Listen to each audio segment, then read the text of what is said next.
Welcome to Rudra cooking. இன்றைக்கி நம்ம ருத்ரா குக்கிங்கில் மணலான நெய் எப்படி ரெடி பண்ணுறது தான் பார்க்க போகிறோம். அதை பார்க்குறதுக்கு முன்னாடி, வீடியோக்குள்ளே போகிறதுக்கு முன்னாடி நம்ம சேனலை மறக்காமல் சப்ஸ்கிரைப் பண்ணிக்கோங்க, சமையல் பண்ணுங்கள், ரொம்ப ரொம்ப சந்தோஷமாக இருங்க. இப்போ வாங்க நம்ம வீடியோக்குள்ளே போயிட்டு நெய் எப்படி ரெடி பண்ணுறதுன்னு பார்க்கலாம். நான் வீட்டில் பசும்பால் தான் வாங்குகிறேன். அந்த பசும்பால் காய்ச்சும் போது மேலே ஏடு படியும். அந்த ஏடெல்லாம் எடுத்து ஒரு பாக்ஸில் போட்டு ஃப்ரிட்ஜில் வச்சுடுவேன். இந்த மாதிரி ஒரு மாதமாக சேர்த்து வச்ச இந்த ஏடு தான் அது. இது இப்போ அழுத்தமாக இருக்கும், கட்டியாக இருக்கும். ஏன்னா நம்ம அது ஃப்ரிட்ஜில் வச்சுருக்க ஃப்ரீசரில் வைப்பேன். அதை எடுத்து 3 மணி நேரம் வெளியே வைக்கணும். வெளியே வச்சோம்னா தான் நம்ம மிக்சியில் போடுறதுக்கான அந்த பதம் வரும். இப்போ 3 மணி நேரம் ஆயிடுச்சு பாருங்கள். அந்த கட்டியாக இருந்தது எந்த அளவுக்கு பதமாக வந்திருக்கு பாருங்கள். இப்போ இதை நம்ம ஒரு மிக்சி ஜாரில் சேர்த்துக்கலாம். மிக்சி ஜாரில் மொத்தமாக சேர்த்து அரைக்க முடியாது, பாதி பாதியாக தான் அரைச்சிக்கணும்.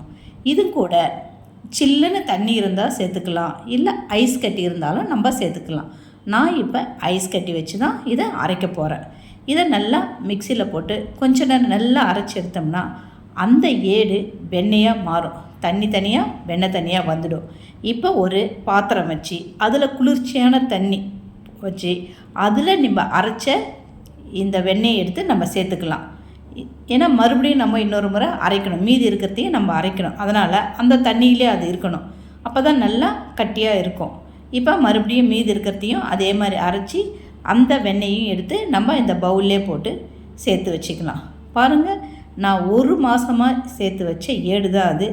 எந்த அளவுக்கு வெண்ணெய் ரெடியாக இருக்குது பாருங்கள். இது வீட்டிலே சேர்த்து ரொம்ப ரொம்ப ஈஸி. இதை இப்போ நம்ம ஒரு வானல் வச்சு அதில் நம்ம நெய்யாக காய்ச்சி ரெடி பண்ணிக்கலாம். இப்போ ஸ்டவ்வில் ஒரு வானல் வச்சுட்டேன். நம்ம சேர்த்து வச்சுருக்கிற வெண்ணெயெல்லாம் அதில் சேர்த்துக்கணும். சேர்த்து அந்த வெண்ணெய் உருகி தான் நெய்யாக வரும். இப்போ கொஞ்ச நேரம் ஆகும். இது இந்த ப்ராசஸ் நடக்கிறதுக்கு மினிமம் ஒரு 30 நிமிஷமாவது ஆகும். அப்பப்போ நல்லா கலந்து விட்டுக்கோங்க. கொஞ்ச நேரம் சிம்மிலையும் ஹைலையும் வச்சு அதை கலந்து விட்டுக்கிட்டே இருந்தோம்னா அந்த வெண்ணெய் உருகி நெய்யாக ரெடி ஆகிடும்.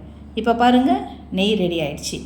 இந்த நெய் ரெடியாக இருந்த உடனே அதில் கொஞ்சம் முருங்கை தழையை போட்டோம்னா நெய் வாசனையாகவும் இருக்கும், மணலாகவும் இருக்கும்.